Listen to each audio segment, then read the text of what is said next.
Hey guys, it's Grayson and Bree with Yankee Bravo Aviation. As you can tell from the title, our annual went from good to bad.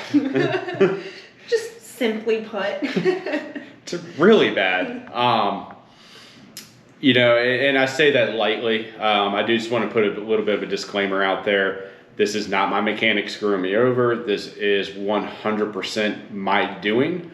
My mechanic is doing exactly what I asked him to do, and we could not be more pleased with that. So I really do want to keep the negativity away from that. I've made it very clear that I want everything looked over, and I want it nitpicked. I want to know anything that could possibly be wrong. I want it taken care of. Just for the sake of transparency, this is 100% my doing. This is not my mechanic taking advantage of me or anything like that. He's doing exactly what I asked him to do. With that said, as long as we're doing public service announcements for all you husbands out there, never set the expectation of what your annual is going to cost to your wife. Don't do it. No. Don't even try. No. It was bad. I think that was our first fight ever about the airplane. Yeah. Like true fight. Yeah. So like an actual fight. I had told her 7,000 to 8,000, and with the potential of it being 20. Spoiler alert, it's going to be somewhere in the neighborhood of 18,000. How do you feel about that? Well, even though he gave me a range, he did say, it's probably going to be on the lower end just because we have been proactive with getting work done over the past few months, thinking that we'd be saving ourselves for annual. So, I thought I would, be a good wife and say, okay, if you're telling me like 7 or 8, I'll say, okay, 8, that's good. And then, we get the bill and it's 18. So I look at him and I'm like, I can compromise. So I told him 10. So I said, you have this list of things, just go through it and cut things out until we get to 10. And then we ran into the problem of, so there wasn't like one thing where I could just cut out and say, okay, cool, that's going to keep Bree happy, that's going to keep the plane safe. Our largest item on this list is, I believe, $1,250. So it's 41 really small things. 41. 41. And like I said, we're happy to do it because it's not anything major. It's not engine work. It's not a new prop. I think the biggest thing on there is actually the prop governor overhaul. And that hasn't been done in 60 years. So it was time. We went, sent it in to get it bench tested. It was the recommendation to overhaul it. So that's what we're going to do. Or that's what we did at this point. But we have the advantage now that we're starting over with a clean slate. The airframe, like I said, airframe's in great shape, engine's in great shape. So our hope is, and I don't want the expectation. This is not. No, this is not an expectation. Next annual will be cheaper. That's not an expectation. But that is our goal. Is to start over with a clean slate.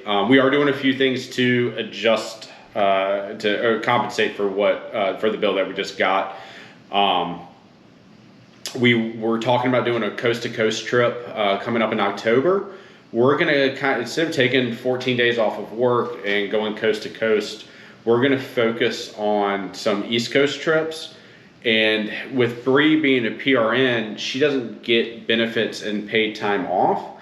So when we travel and we have to take off time like that, especially 2 weeks, we go, not only are we spending the money for traveling, but we're also not getting any income there. So we've decided one of the ways to offset the cost of this annual is to not take any time off of work, focus on overnight trips, still get the hours in that we were going to get in, still get the footage that we were going to get in, and really dig in and explore the East Coast. So there's still a lot of areas we haven't seen yet, and we're really much looking forward to that. So I know we're, spoiler alert, we're going to Nantucket. Yep. It's always been a dream of mine.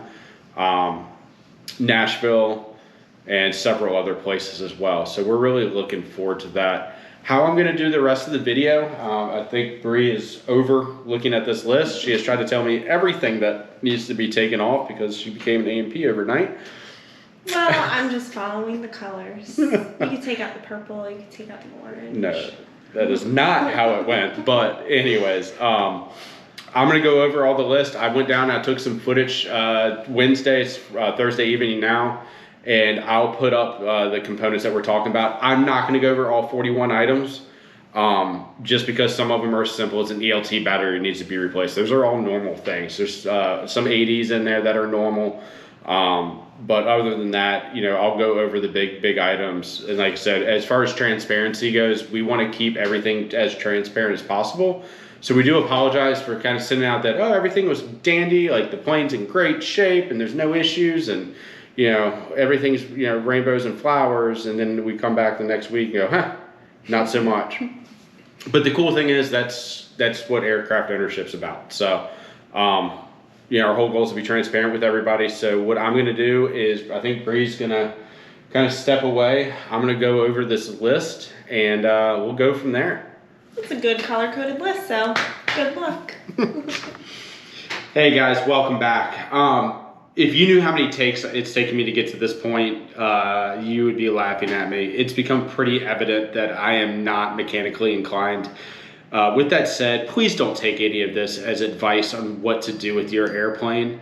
It is super challenging. Owning an airplane, it takes a very specialized mechanic to maintain an airplane. I'm simply not that person. My mechanical inclinations stop at doodads and whatchamacallits. So always seek the advice of a professional. This is simply another pilot going through their first annual and just wanting to share my experience with that. Some of the things that we found though, I'm not going to go through every item. I'm going to go through the big ones. I'm not going to go through every one because we'd be here for 3 hours. One of the first things that came up was my carburetor air box. All the mechanicals in it are worn out and wallowed. So we're going to actually rebuild the air box that we currently have. The box itself is in decent shape. They're very challenging to find. The plane would be down for several months to have one custom made. And we're talking anywhere between $3,000 and $6,000 from what I've saw today to get that replaced. I didn't dig in it too much, but I saw some of the ones for the Cessna 152s and 182s, which are very similar engines, ranging anywhere between $3,500 and $6,000. So that's simply just something that we don't need to do with the box being still in good shape. It's just the mechanicals that need to be reworked. We have found the new mechanicals to go into my old box. So that's what we're going to do there. One of the other things we found is the seal for my exhaust on my number 4 cylinder is leaking. So we're going to replace, it's the gasket, not the seal. We're going to replace the gasket. When we remove the old gasket, we're going to grind down the cylinder head at the exhaust and make the surface smooth again. So it's going to accept the new gasket without any leaks. Pretty simple process there. The one that actually kind of shocked me was my crankshaft seal is leaking. When I first heard that, I thought that was a pretty big job. And apparently it's not. I'm looking at the airplane and going, wow, my propeller's off and this is off. And that was actually a pretty easy fix. What was that? 4 hours of labor total. I mean, that doesn't say, I'm not, like I said, I'm not a mechanic, but that seems reasonable to me. Next thing that we're going to be doing is all my oil return hoses are leaking at the base of the case. And that they simply just need to be tightened up. So nothing major there. That's 0.3 hours. Another one that I should have noticed as an aircraft owner, and I have done several pre-flights. I've looked over everything. Just not knowing that it wasn't normal is that my breather tube, as you can see here in the video, is crushed against the airframe. It shouldn't be that way. And that could also very well be a source of vibration as well. So we're going to reroute that, and that way it's not touching anything, it's not rubbing against the airframe. So I'm really hoping that works out. Next thing on the list is my nose gear is extremely worn.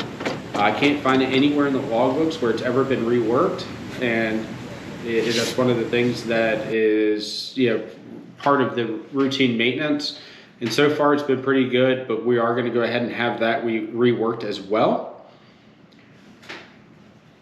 My flap actuator, and actually I'm just going to lump all of this into one. I have several small hydraulic leaks throughout, so we're going to be replacing most of our hydraulic hoses for both the for the flaps and for the brakes. They run off the same system, so it is very important to make sure that those hoses are not leaking. They are the manufacturing date for some of the earliest dates that we've seen is 11/16/1962. So I would say they've gotten their service out of them. So no big leaks. It's a bunch of little small ones. So we're going to replace what we need to replace. And it may just be we may just end up replacing them all. We're still trying to work through that. On to page number 2 of 3. That's still going to be hydraulic. So another thing we found is we found some soot on a fuel line where it's too close to one of the headers. So we're going to reroute that and rework that fuel line. Nothing too major there. It's 1 hour's worth of labor. Not too worried about that. As you can see here, our engine intake air duct requires replacement. We have several holes larger than 1/4 of an inch. This is also original to the airplane. It just needs to be replaced. Not an overly expensive part. What is it? $45? Yeah, $45 to replace that. Super happy with that. And I also wonder if that's going to be if that's going to help my air to fuel mixture as well. So that'll be interesting to see if I notice a difference there. Next item on the list is engine lower baffling rods are missing, broken, or loose, allowing baffling to chafe on my fuel hoses and oil return hoses and electrical wiring. So that's obviously going to be replaced. I don't know how that was missed during the pre-buy or my last annual, but I'm glad we caught it.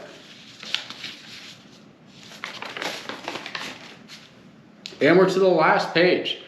Other thing that we're going to do is we did end up having to overhaul the prop governor. We sent it in for a bench test, and it was decided that it is time to overhaul it. We do believe it was original to the airplane.